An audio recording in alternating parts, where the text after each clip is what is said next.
Hello. How are you all tonight? Thank you so much for being here. My name is Colin Robertson. I'm the Senior Vice President of Education and Research here at the Nevada Museum of Art, and really excited to welcome you here tonight for just a very special program and evening. So thank you so much for coming. I know that some of you have come some distance to be able to see an old friend and colleague in Barbara Stein, and we appreciate your making that trip. Thank you so much.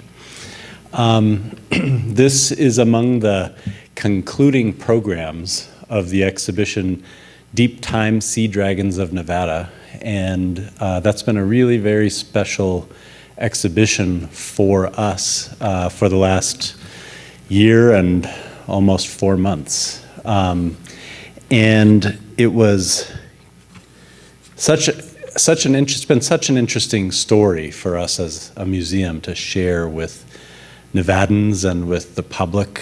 And it's really kind of the connection between Barbara's work and my very dear colleague Anne Wolf's work. Anne is here tonight. She's the chief curator and associate director of this museum and co-curated the exhibition about ichthyosaurs on the 3rd floor. And Anne has been the chief curator and associate director for very close to 20 years at this point. And she co-curated the exhibition with Dr. Martin Sander, who's a vertebrate paleontologist from Germany, now based largely in China after he retired at the University of Bonn last summer. But what Anne has done at this museum for almost all of those 20 years so well is to tell stories about Nevada and about Nevada's history and its people and its communities, for stories that are unrecognized in some cases and certainly under-recognized in a lot of cases. And that's particularly true about the figure of Annie Alexander, who is really the biographic centerpiece of Deep Time Sea Dragons of Nevada. And I think it's what she, Anne, and Barbara share is this very remarkable interest in the histories that are unknown, the histories that are not necessarily yet brought back to life. And we're really fortunate to have Anne here to do that work, but also to welcome Barbara here tonight. From 1985 to 2000, Barbara Stein was curatorial associate and researcher. Barbara's had 2 very distinct careers. And I'm focusing on the early part of her career, but she has a whole second part of her career that's around cancer research in the Pacific Northwest. And I'm not going to do justice to that portion. But between 1985 and 2000, she was curatorial associate and researcher at the Museum of Vertebrate Zoology at the University of California, Berkeley. Her important 2001 book about Annie Alexander grew out of a 1994 symposium on the history of women at the Berkeley campus. But before the book, Barbara also published an essay entitled Women in Mammalogy, The Early Years, in the academic publication, The Journal of Mammalogy, underlining, again, Barbara's deep interest in the history of science and in the history of women in science.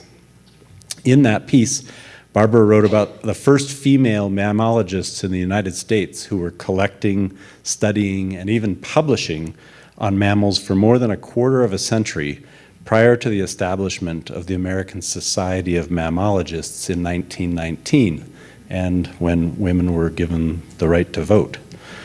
Martha Maxwell, whose diorama of Colorado's wildlife became the most talked about exhibit at the nation's centennial exhibition in 1876 and was the first true practitioner of modern taxidermy, featured in that essay.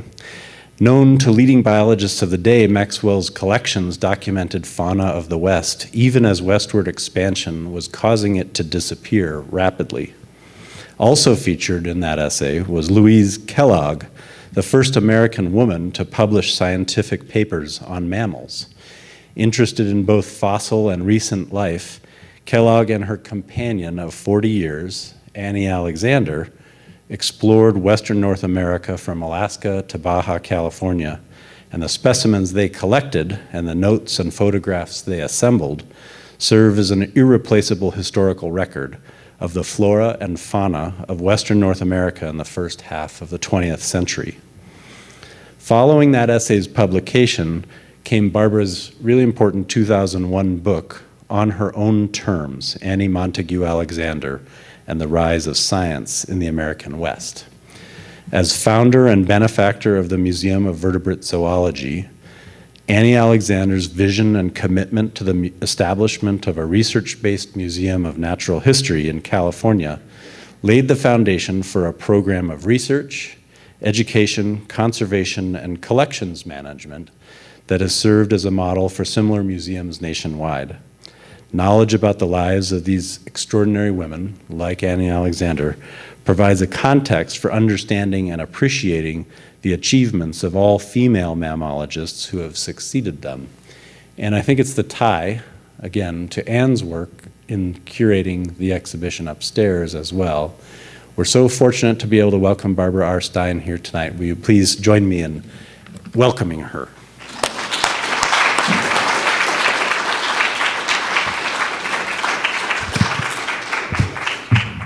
Thank you, Colin, for that very kind introduction.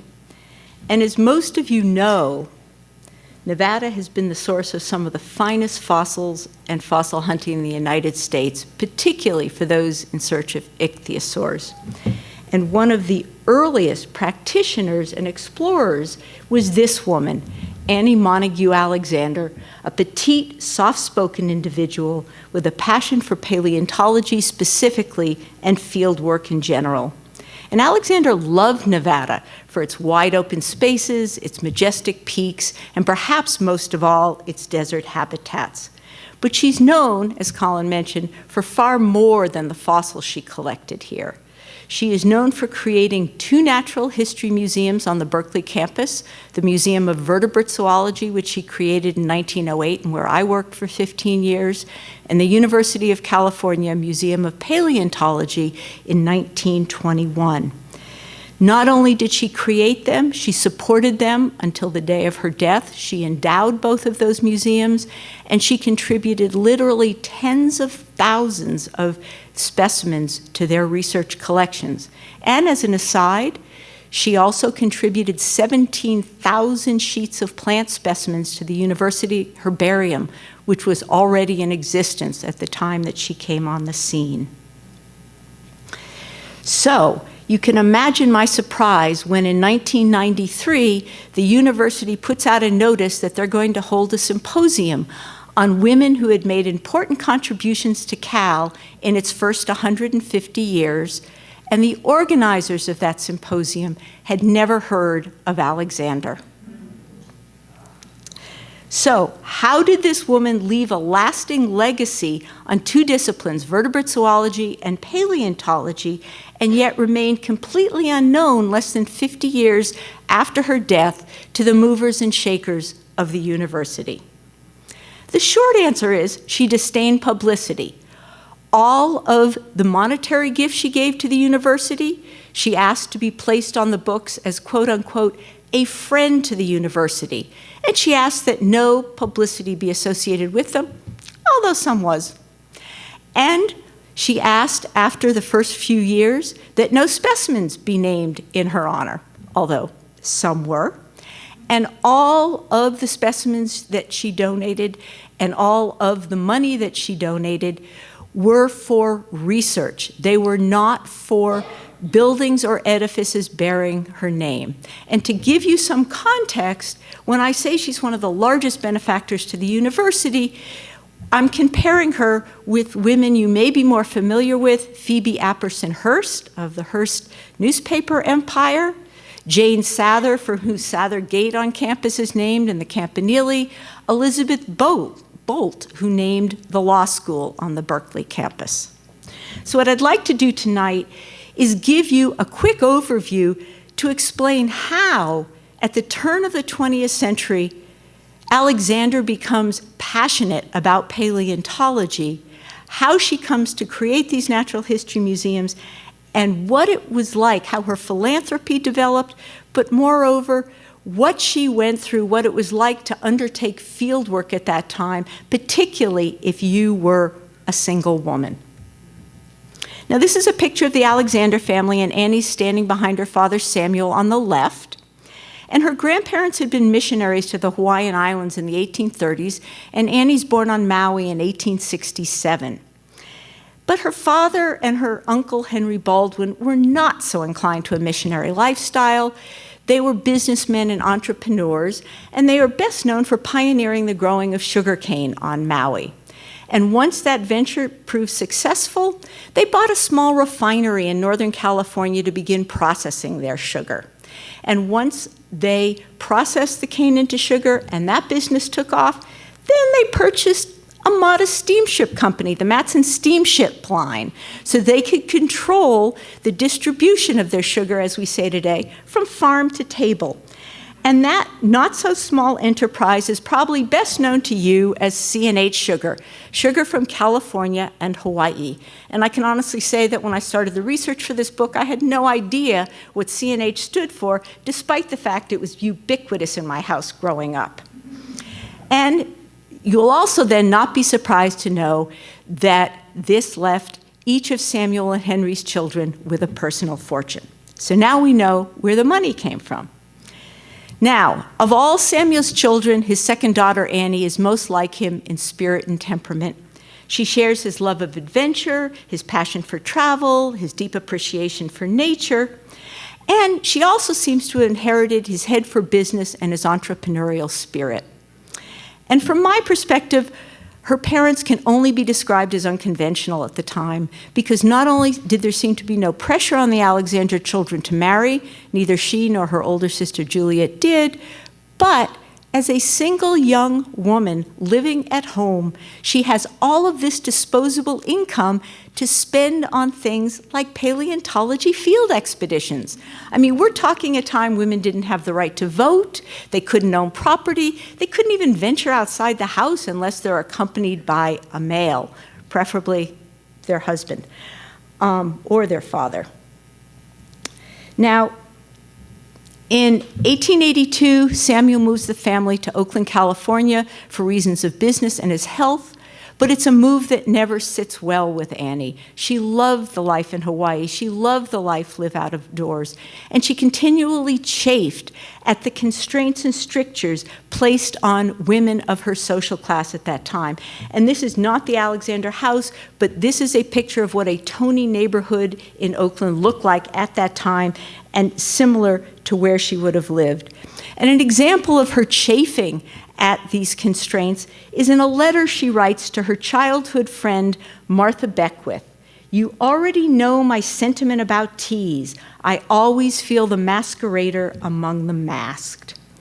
So you won't be surprised to know that in 1899, Alexander and Beckwith set off on horseback for a 10-week trip covering 600 miles through Northern California and Oregon. Why? To enjoy the life lived out of doors. They camped most of the time, occasionally staying in accommodations that they found en route. But they were collecting plants. They were taking pictures. Annie loved to take photographs. But the real significance of this particular trip is that on this trip, Beckwith introduces Alexander to the study of geology, a subject that had not been present previously in her education. Such that when she returns to the Bay Area, she writes, Martha convinces her to begin auditing classes at the relatively new University of California in the neighboring town of Berkeley. And she begins by taking classes taught by this man, John C. Merriam, who's a young, brash paleontologist on campus. And her passion is immediately ignited, such that she writes to Martha, "What a fever the study of old Earth that you thought should be part of my education has set up in me. I am really alarmed. If it were a general interest in geology, there might be something quite wholesome in it. But it seems to centralize on fossils, and I am beleaguered." Now, Not one to be content sitting in a classroom, spring semester rolls around, and she writes to Miriam indicating her desire to go out in the field and undertake a paleontology expedition. And his immediate reaction is to invite her to join the expedition that he will be undertaking to Shasta County, California. But she demurs. She wants to be independent. She wants to undertake her own expedition, and she makes sure to tell him she will fully fund it, and any material that her party collects, any of the fossils, will be turned over to the university and will become their exclusive property. So what he recommends is this site, Fossil Lake, Oregon, which is a quaternary site where they had found bones of woolly mammoths and miniature horses and camels and giant sloths and the like. And it's Miriam's hope that if her party can collect enough material and bring it back to the university, that researchers on the East Coast will begin to take note of this lone outpost on the West Coast that they have chosen to ignore up till this point. Now, I took this picture in 2004 when I went to visit Fossil Lake. That's just over 100 years after Alexander was there. And it is now a protected site. You cannot collect there any longer. In fact, most of it is cordoned off. And the big sign just tells you that Fossil Lake has been important for scientific study since 1877. And then it goes on to list the different kinds of specimens that have been found there and a bit about its geologic history. Now, what does it take to mount a paleontology expedition in 1901 that's several hundred miles from home? Well, to begin with, Miriam has his vertebrate preparator, Herbert Furlong, prepare a list of all of the supplies and equipment that Alexander will need to purchase, and he then spends an entire day in San Francisco helping her to purchase the necessary supplies, the most important of which is the wagon you see here, which was capable of hauling more than 2,000 pounds. So that's all of their supplies and provisions out to the field, and then all of the fossils they collect back to the university. Because remember, it's 2001. There are no cars, there are no cell phones, there are no sat phones, there's no Gore-Tex, no plastic, no MSR stoves, and no pre-prepared foods. So by the time they finish outfitting what they call here a farm wagon, because they have to use it as a kitchen prep area, they have to use it to safely transport the fossils, it begins to look like a Conestoga wagon that, you know, the early settlers took across the West. Now, in addition to the list that she gets from Furlong, Alexander purchases a canvas tent, which you see here, 2 little camp stools, a little table, a camp stove, and 2 cots. And the cots are just insurance in case where they set up camp is too rocky or there are not enough pine boughs to make it soft, and she likes to sleep outside. That's her preferred mode. But why 2? Well, of course, one for herself and one for the woman who will accompany her. Because prior to World War II, it was entirely inappropriate and unacceptable for a woman to travel alone or to be the only woman in the company of men if those men were not her husband, her father, or perhaps her brother. And in 1901, it was this woman, Mary Wilson, and this photo is often misidentified as Alexander. It is not, and we know very little about Wilson other than that she was an acquaintance from Oakland, single, teaching school, because also in 1901, before you married, the only 2 acceptable professions for women, nursing, teaching. Now, Martha had been her first choice. Martha Beckwith was not available. So, in addition, Annie's brother, Wallace, loans her this shotgun. Why a shotgun? Well, they're going out to the wilds. There are potentially wild animals that they have to be prepared for. But if they want any fresh food, they're going to have to procure it themselves. Ducks, geese, rabbits, and the like, to supplement the cornmeal, the sugar, the flour, and the canned goods they're bringing with them. And Alexander was an excellent shot. But I also love this picture because look at what women were forced to wear. This long, heavy skirt. There's also the great hobnail boots, the gun and holster around her waist, and a bit of a spoiler alert. Within a few years, she's chucked convention once again, and she gives up the skirts for knickers that she's purchasing from Abercrombie & Fitch in New York.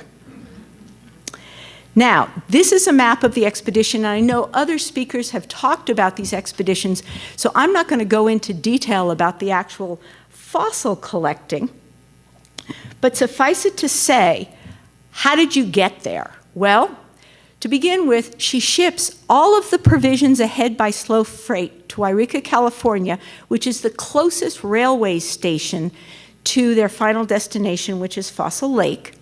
And Herbert Furlong goes along with, because once he gets to Yreka, he has to purchase the horses and hire someone to take care of the horses and ideally serve as a camp cook.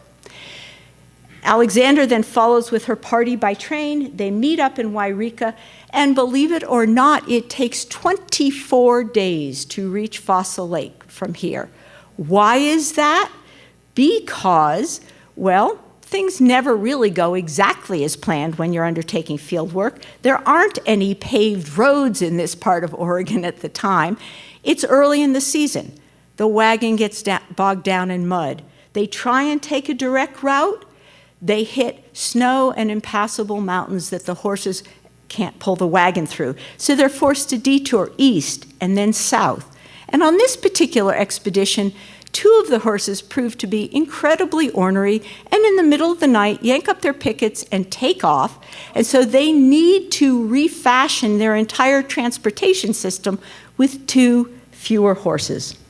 But when they finally get to Fossil Lake, this is what they see. And as the name implies, it's a dry lake bed about 10 miles long and 2 miles wide that's been blown relatively free of loose sand on top, leaving fossils exposed or only partially embedded in compacted soil. And what they do is they set up camp on the edge of the lake. They begin to collect in a particular area. Once they've spent a week or however long it is and they feel they've fully worked the area, they pick up camp, they move several miles around, and spend several weeks to a month canvassing and collecting in the entire area. Now, by all accounts, the expedition is considered a success, such that Alexander writes to Beckwith, "It's lucky I've promised my summer collections to the university. The fever for amassing these strange treasures might make me a collector of the most greedy type, unmoved by, quote, threats of hell or hopes of paradise," unquote. But Alexander also recognized the unusual way that she was conducting her life, and shortly thereafter she writes to Martha again, "Perhaps if I had a husband and family, I should not be running after strange gods. It worries me a little, Martha. Folks do not seem to quite approve my new ambition. I do not want to be selfish, yet it seems to me we have the right to a considerable extent of disposing of our lives as we see fit." And I'll just say several people have asked me what prompted me to undertake writing a biography of Alexander. And it was really coming across these letters to Martha in the Bancroft Library at Cal that gave me an entirely new picture of this woman. Prior to that, I had been delving through correspondence to administrators and to museum staff, and those are very businesslike, dry and perfunctory. And here I saw the passion in this individual, her wit and her way of expressing herself that really endeared her to me, and I wanted to know more. By the way, what her parents thought of her doing this, I could not find anywhere. So, back to the university after her successful expedition, and she starts taking general paleontology on Tuesdays and Thursdays at 10 a.m. and general geology on Monday, Wednesdays, and Fridays.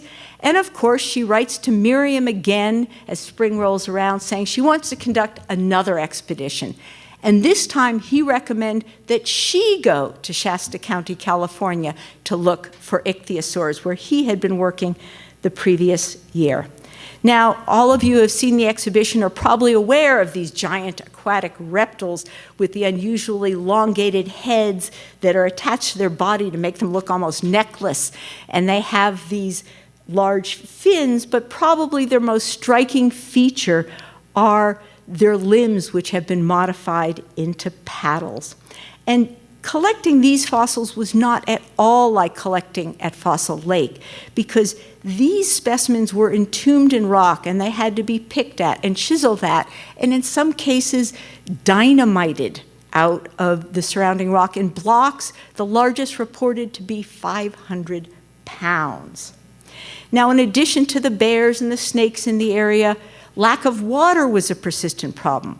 Well, okay, you need water for drinking and water for bathing, but what you really need on a paleontology expedition is water to create plaster bandages to wrap the specimens with so you can transport them safely back to the university, because you don't have a lot of roads. You're going over bumpy, rutted tracks and all sorts of things like that. Now, Mary Wilson isn't available this year. Mary Wilson gets married, and once you're married, you're out of the running, unless you're going and doing field work with your husband. So, Miriam suggests a woman by the name of Catherine Jones, single, about 40. Supposedly she's taken all the paleontology classes at Cal. What he fails to mention is she has almost no camping experience and doesn't know how to ride a horse, which is their primary means of transportation in the field. But she salvages herself on this expedition because hers is the only record we have on it. Because in addition to all the other things that can go wrong with field work, on this particular expedition, there was a fire of mysterious origin that ignited, burned the women's tent, including Annie's camera, the film, all of her notes, etc. So we thank, Catherine for that, but that's the last time she goes on an expedition with Alexander. Now, Alexander has an important knack, or an incredible knack, for finding important fossil material. And on the 1902 expedition, she's credited with discovering 3 ichthyosaur skeletons, including the first fragment associated with paddles. And after Miriam has had a chance to work it up, he names it as a new species in her honor, Shastosaurus alexandrae. Now, buoyed by her success, 1903, she returns to Shasta County. And this time, her good luck continues. The woman that accompanies her is Edna Wemple, who turns out to be the first female paleontology graduate student at Cal. And I have to say, as a nod, paleontology was much more enlightened with regard to women in their graduate programs than vertebrate zoology. It wasn't until the 1930s that there was a female graduate student in vertebrate zoology. And Edna becomes not just a companion on a couple of subsequent trips, but she and Alexander remain lifelong friends. Now, Alexander again has incredible luck out in the field. She finds a whole lot of specimens, but she's not a trained paleontologist at this point, so she thinks she's just found another Shastosaurus, and she feels let down. What she's found, actually, is a new genus of ichthyosaur, which Miriam names Thalattosaurus alexandrae, again, in her honor. But here she is out in the field, sitting under the shade of an oak tree, and she writes to Martha, "You always experience keen disappointment that as long as you are finding something good, it did not prove to be better." Now, isn't that the truth? So 1905 is the expedition with which I'm sure you're all familiar, the Saurian expedition to Humboldt County. And so I'm not going to talk about it because I know previous speakers have gone about it in depth. But I threw in this photo, which Alexander took, because I want to give you another sense of what it was like to do field work. And you get to a site where you think there's going to be appropriate outcroppings for fossils, and then you have to find a place to set up camp. So it's got to work for the wagons and the tents and the prep area and all of this.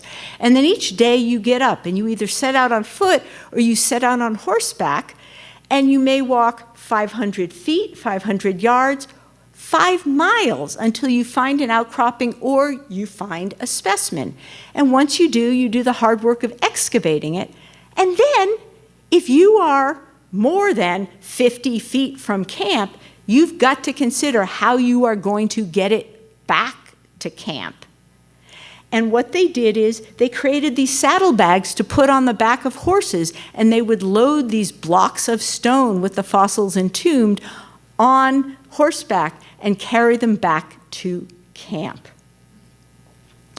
Now, when Alexander gets home, she's taken a huge number of photographs of this expedition. It's very well documented. And she puts them in a scrapbook, and then she labels all of the photos with the same kind of wit and philosophy and passion that exist in her letters to Martha. And I want to share with you the closing paragraph in this scrapbook, because I think any of you who have done field work and any of you who have gone backpacking or hiking, these feelings will resonate with you. People naturally count it among their blessings to have a roof over their heads at night. But how oppressive this roof seems to you and the 4 walls of your room after a month or 2 in the open. Half the universe shone down upon us those clear nights in Nevada. Not a tree to break the wonderful arch of the Milky Way, reaching from horizon to horizon. The same constellations seen night after night as we lay on our backs on the ground made their impress on our minds that a casual view of them from a bedroom window or a city street could never make. And one of the reasons that I'm so compelled by this paragraph, because it is the last time she puts those thoughts down on paper. Henceforth, after she founds the Museum of Vertebrate Zoology, she adopts the very terse, proscriptive, objective field notes style that is used even to this day, and we lose all of this good feeling. Now, from my perspective, 1905 is important not just for the specimens that she collected in Humboldt County. It also marks the first year she makes a long-term financial commitment to the university. And in it, she writes to the president, she will donate $100 a year for 5 years to be used exclusively for research in paleontology, with the stipulation that the department's budget not be decreased at all by her gift.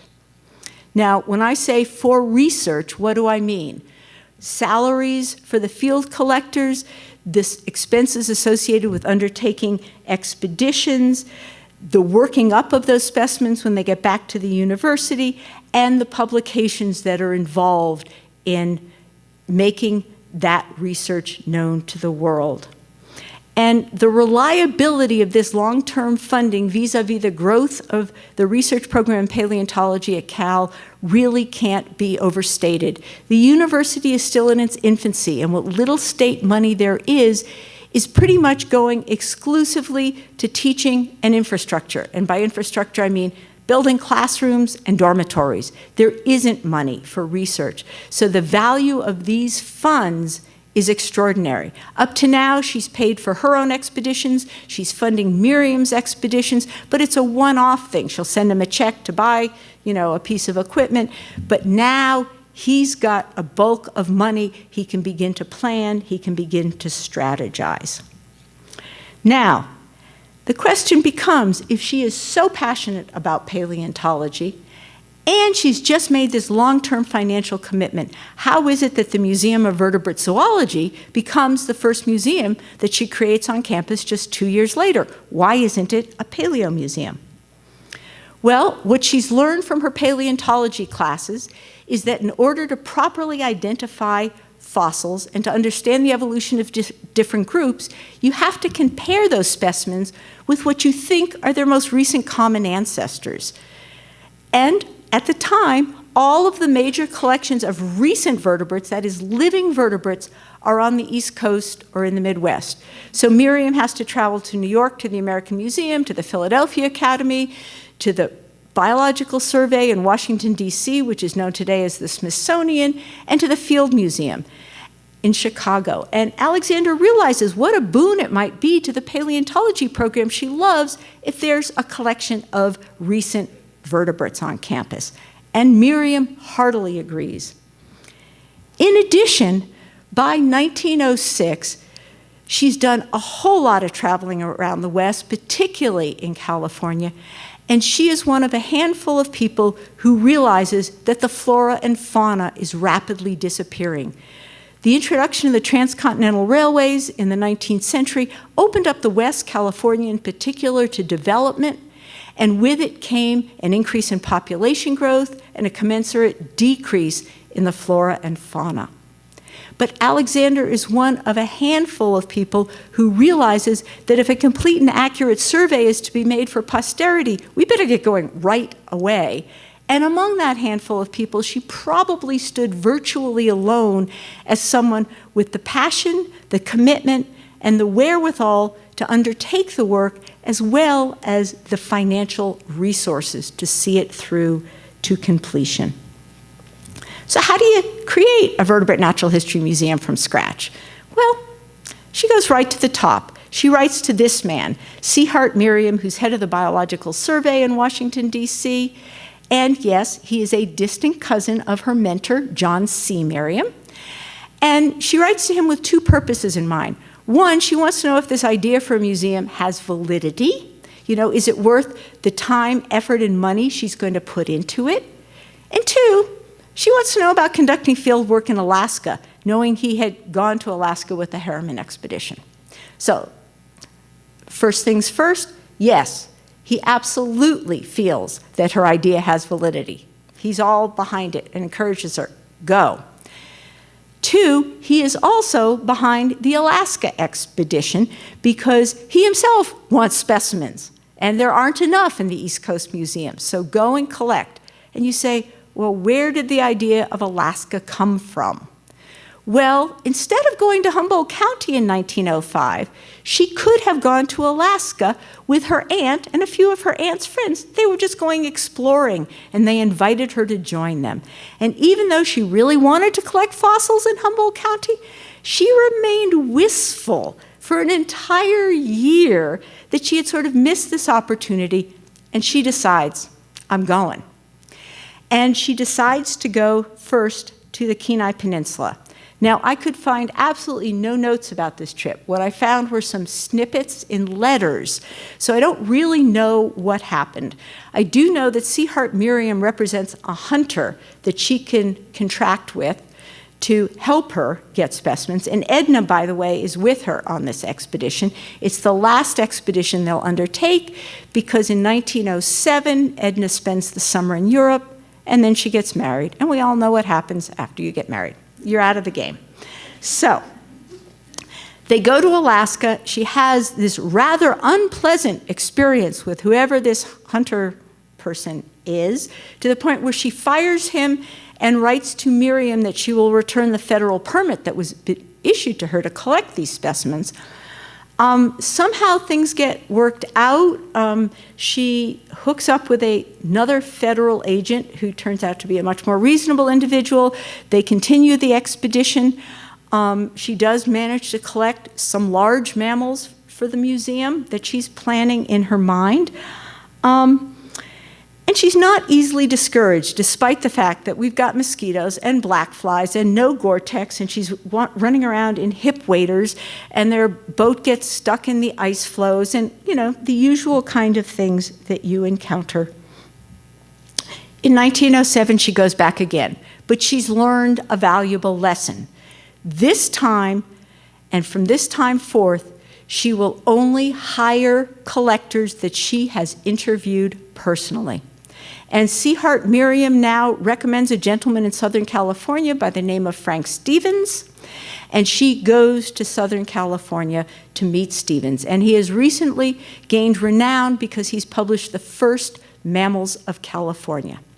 And she likes Stevens, and she offers to hire him for her expedition, and the advantages of Stephen are several, because in addition, he knows some young graduate students in biology who he thinks would be good mammal and bird collectors, and he is married and his wife is a malacologist, and she is willing to go to Alaska, and if there's a Mrs. Stevens along, that takes care of the companion problem.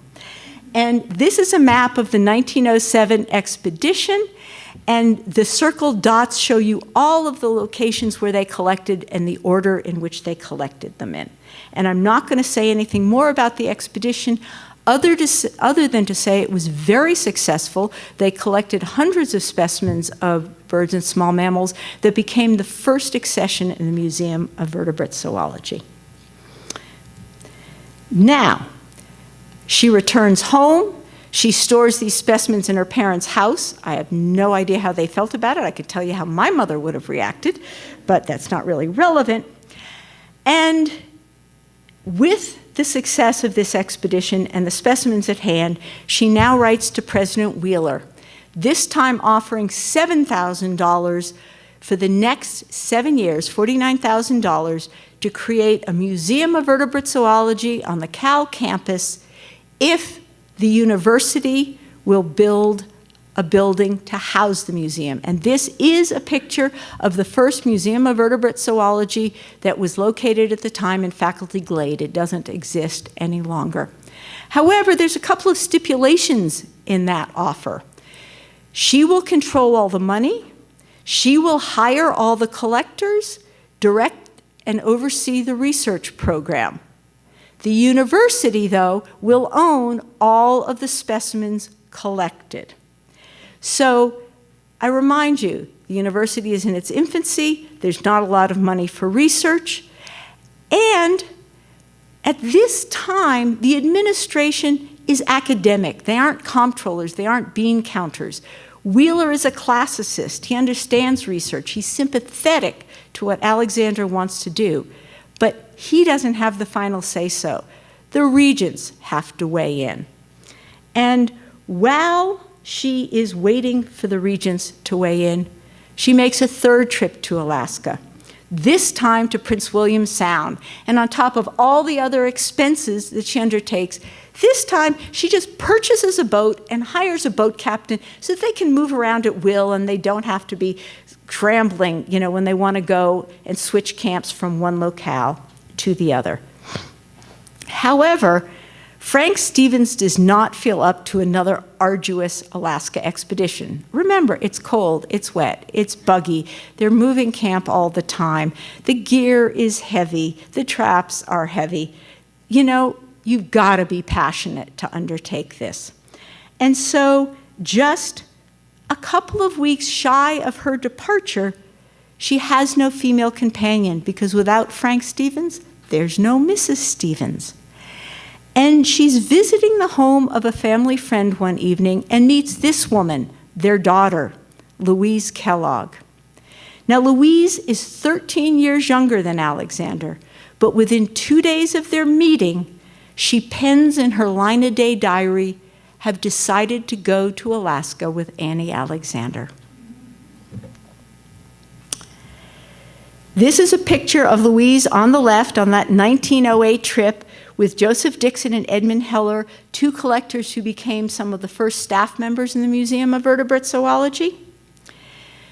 Now, the 1908 trip, despite any specimens they collect, marks the beginning of a 40-year relationship between Alexander and Kellogg that ended only with Alexander's death in 1950.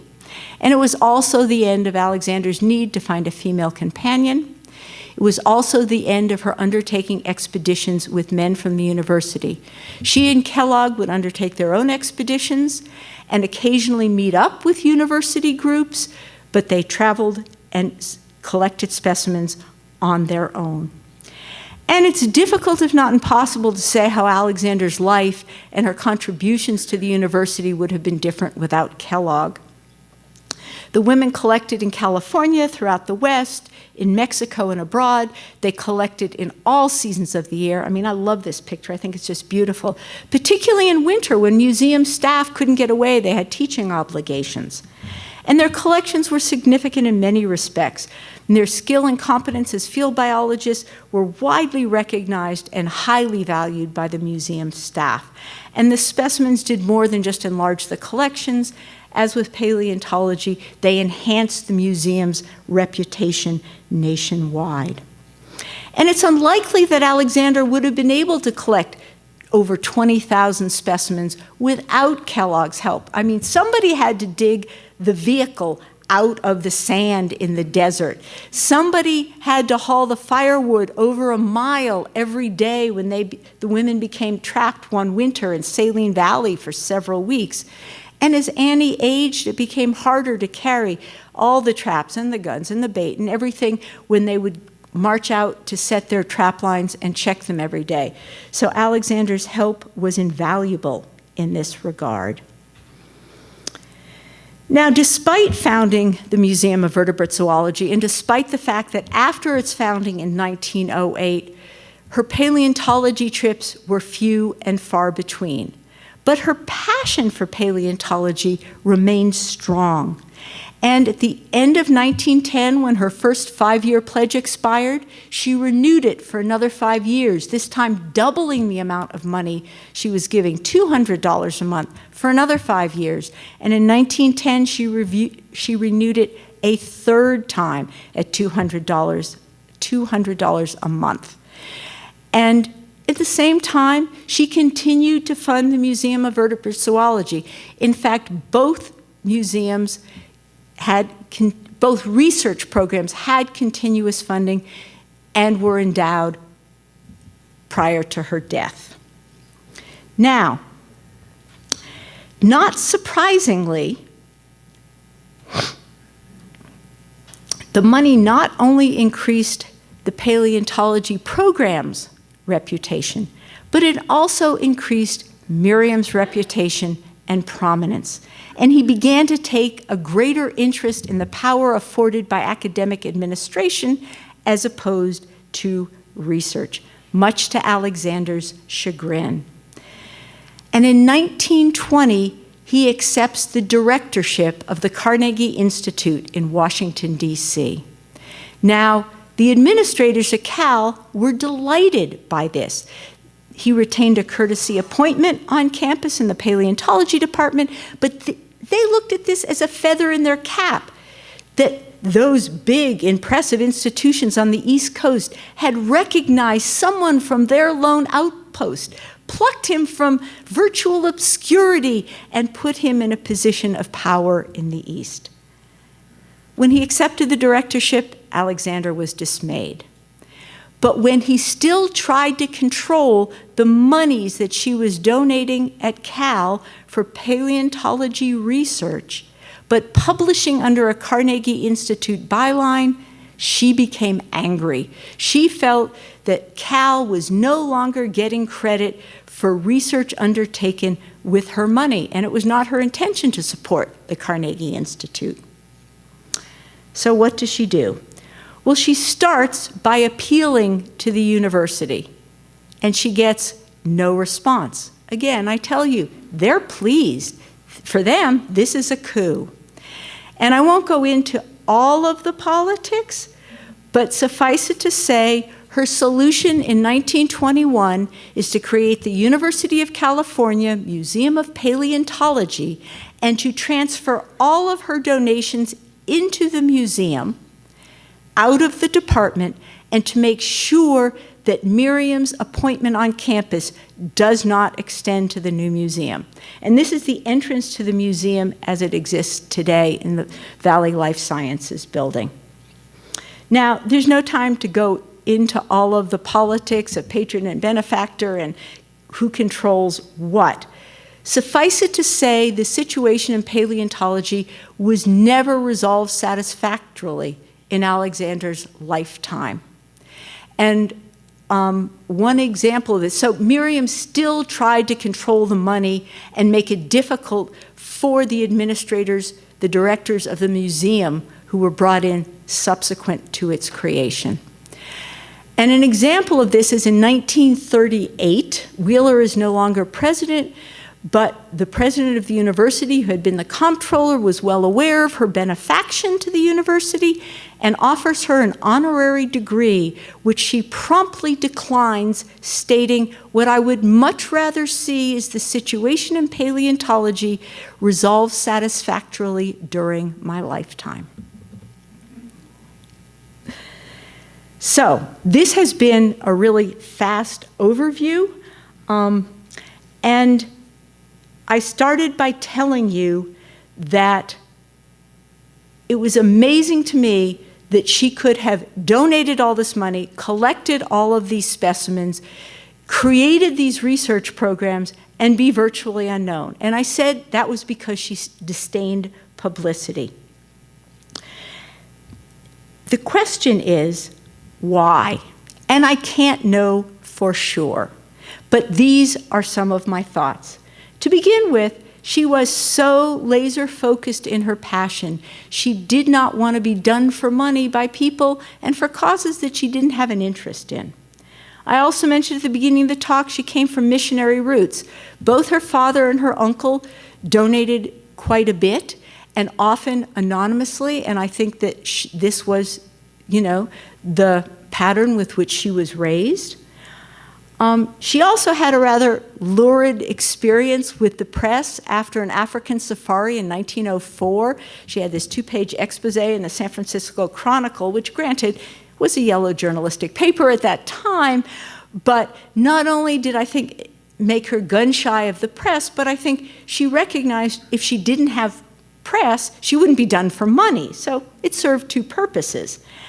And because she was single, she had no reason to promote herself as a way of enhancing the fortunes of her husband and children.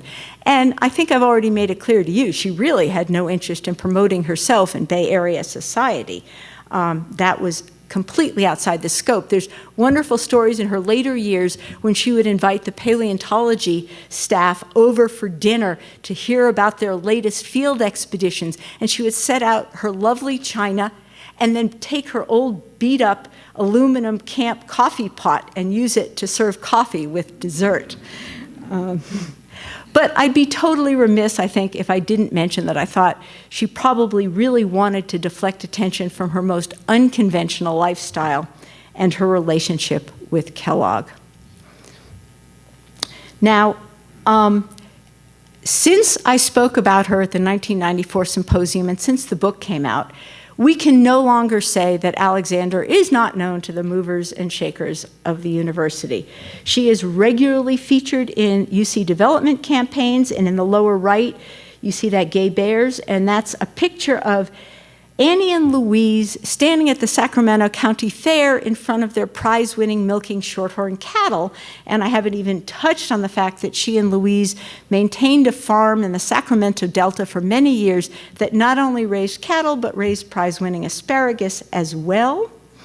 And there have been several memes and promotions that I've put up here that have been released in recent years. And of course, you have to go to the gift store and get an action figure and a children's book, which I absolutely love. And I'm trying to decide how Alexandra would feel about them. I think she would love them if she didn't have to incur any publicity associated with it.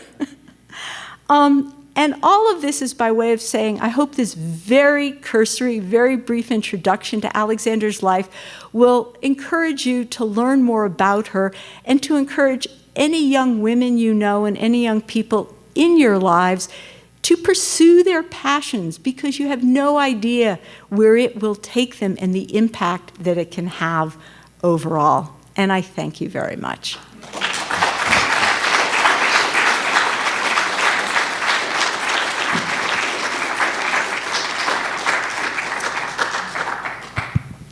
Thank you so much, Barbara. We record all of these programs for the museum's archive, and so if you have a question, we have time for questions or comments, but just wait for a microphone so that we can record those as well. And if anybody has one, I'll bring the mic to you.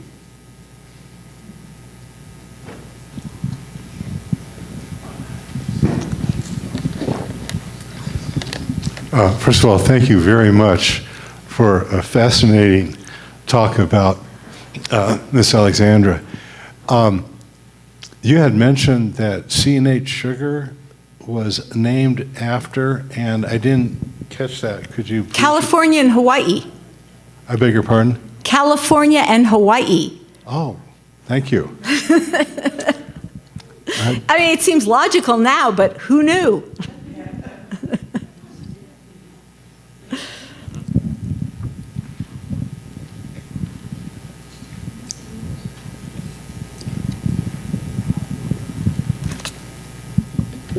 That was absolutely marvelous, thank you. So she audited classes, but she never had formal academic qualifications. Correct.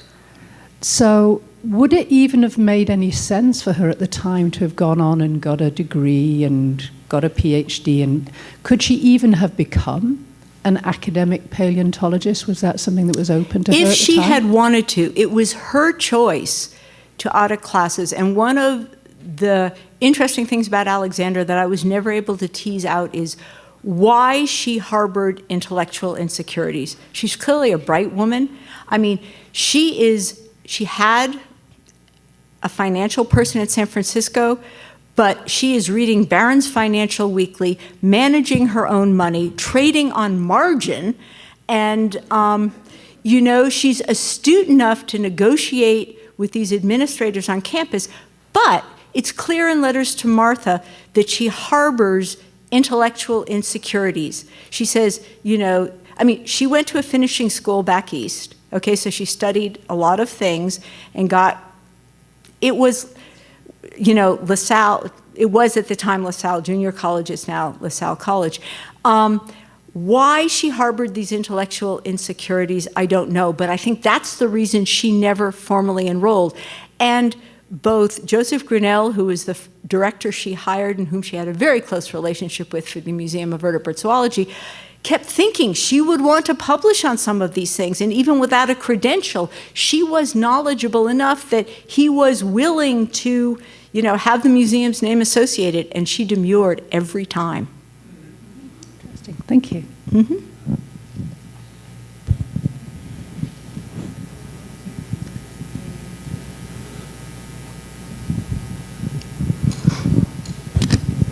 Did her brothers and sisters have similar amounts of money, and what did they do with it? Good question. Her older sister Juliet, I think, was challenged. And so her older sister Juliet remained single her whole life, and I think a lot of the money went to having a caretaker live with her. Her brother Wallace, I don't know what he did. Her younger sister Martha married John Waterhouse, who became part of the family business in Hawaii, and so all the money got rolled in together. A lot of those early missionary families, they intermarried and the money gets more and more consolidated. Her younger sister has 8 children. Some of them died young or as young adults, but that money is still very much there. And I do feel compelled to say to you, because any of you who are aware, of course, the growing of sugarcane is now considered an environmental travesty. And the Alexander and Baldwins are no longer invested in that anymore. In fact, they're primarily into real estate holdings on Maui. But this is how they got started. Maui has an unusual climate. It was dry. And what her father and her uncle did was figure out how to bring water to the dry side of Maui and allow it to grow crops. And that's where their fortune was really started. I'd like to share that the book that you see here, Anne's book, Annie Alexander's Amazing Adventure, is one that we've been very fortunate to share with a wide variety of people, but about 6,000 fourth grade students across northern Nevada, in 9 northern Nevada counties, have a personal copy of this book. And every fourth grade teacher in those 9 northern Nevada counties has a copy in their personal school, their classroom libraries as well. That's great.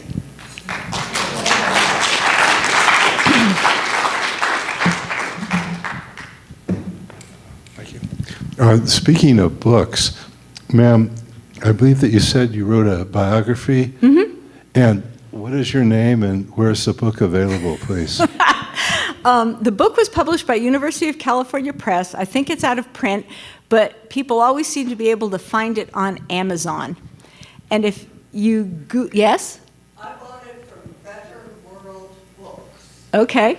and it's a nonprofit. Okay, great. There's a copy available today at target.com. Is it really? I checked. Wow. So if you put in Annie Montague Alexander, it's going to come up, and my name is Barbara Stein. With that, I think is there one more question right there? Hi, I'm just curious about what intrigued you about Annie Alexander? What started you on this hunt of finding her history? Well, it was the fact that the university sent around this note that said, next year we're going to hold a symposium on women who have made important contributions, and we're soliciting names. And when we in the museum, Karen in particular, put forth Annie Alexander's name, they said, who the heck is Alexander and what did she do? And we were like gobsmacked, because if you are in the museum, no question, she was the museum. And so here on campus, less than 50 years after she died, and the movers and shakers have not a clue what she's built. And, you know, both the Museum of Vertebrate Zoology and the University of California Museum of Paleontology have not only national but international reputations, and they draw graduate students from around the world. And for the organizers of this symposium never to have heard of her. So it just started with, okay, this is what she did. We want her included in the symposium. And then I got put up to talk about her. That's a great spot to wrap up, and I hope you'll join me in thanking Barbara R. Stein.